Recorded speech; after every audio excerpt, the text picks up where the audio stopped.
pray. But don't be ashamed to pray. And don't be too proud to pray.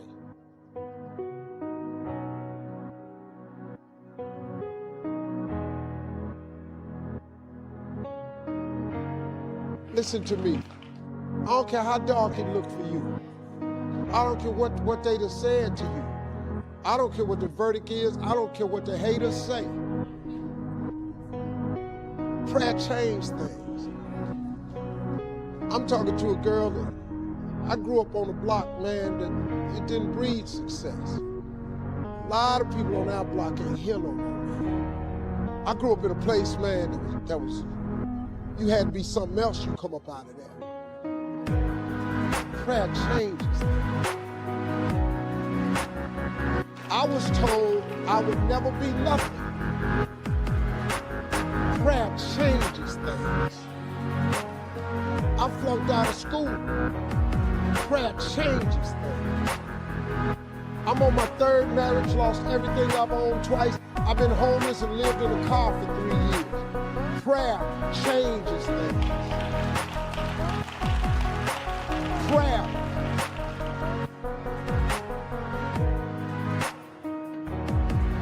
The cool thing about prayer is the one thing that's available to everybody at any given time. Do you know that God ain't ever too busy for you? You know that God actually knows who you are? Do you know that God actually created you to converse with him? Do you know that God would actually love to hear from you? You're not gonna make it without God. If you've tried it so far, tell me how that's working out for you. It sucked, don't it? You need God. Don't you think I got here without him. I've needed him every step of the way. If it wasn't for God, I wouldn't even be standing here today. I'm telling you right now, you need God. You need to tell him that you need him. Quit being ashamed about it and worrying about who's looking. Go somewhere by yourself today and tell God you need some help. Tell him that you're just tired of trying to figure it out for yourself. God has an incredible life for you. He really does. But you ain't gonna get there if you give up. You can't get to what God got for you if you stop. You can't get to what God got for you if you're afraid. Now I know taking chances is kind of fretful, but the best things in life is on the other side of fear. But one of the things that I've always done to help overcome my fears is I make my dreams bigger than all my fears. I have dreams that's so big that not getting there is just unacceptable. It doesn't make any sense for you not to have the life that you dream of. It does not make any sense. God really does want to use you as an example of what he can do. You just got to volunteer. But you got to be willing to go through something to get to it. Success ain't free. They ain't passing out money, man. Anybody sending none to your house. That ain't how this works. You got to go get it. But in order to go get it, you got to want something. You got to have vision boards. You got to have stuff you dream about. You got to have this stuff written down. That being successful is not an accident. Hey man, stop thinking, man, that your life is over because you're a certain age. Who are you to determine? You know what I can't stand when I hear Christians say, well, I guess it was the Lord's will. If it was the Lord's will, I would have had some money by now. No, you can't dump that on God. God's will is that you prosper. That's his will. Now the fact that you done made some adverse decisions to stop your prosperity train from happening, don't dump that on him. God comes to give you life and give you life more abundantly. That's what he say. Well, then the question is, where your abundant at?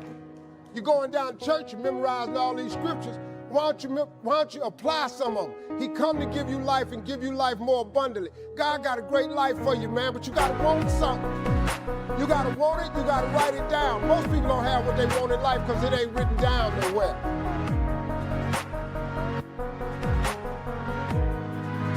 This ain't no philosophy. It's a fact. What you waiting on? Write it down. Put some faith on it. And then get ready to go to work. Sit up and you can believe in God all you want, but if you don't work, man, it ain't gonna happen. Because he told you that, though. He said faith without works is dead. I'm just asking you, man, to try something new. If you've tried everything, it ain't working for you. I'm just asking you, just try writing it down. Just try writing it down. Go home and read Rebecca 2 and 2 and see if you don't get the feeling you're talking about. After you write it down, I want you to put some faith in it. When you put some faith on it, I want you to work for it. I want you to believe in your heart that you will have it. Now, you might not want this life. You might not want what it takes to get here. But if you want this life, you got to put in your work. You got to put it in. You got to stay prayerful. You got to never give up. You got to talk to God every day. Now, if that ain't what you want to do, then good luck. You keep doing what you've been doing, you're going to keep getting what you've been doing. Something that can help enrich your life.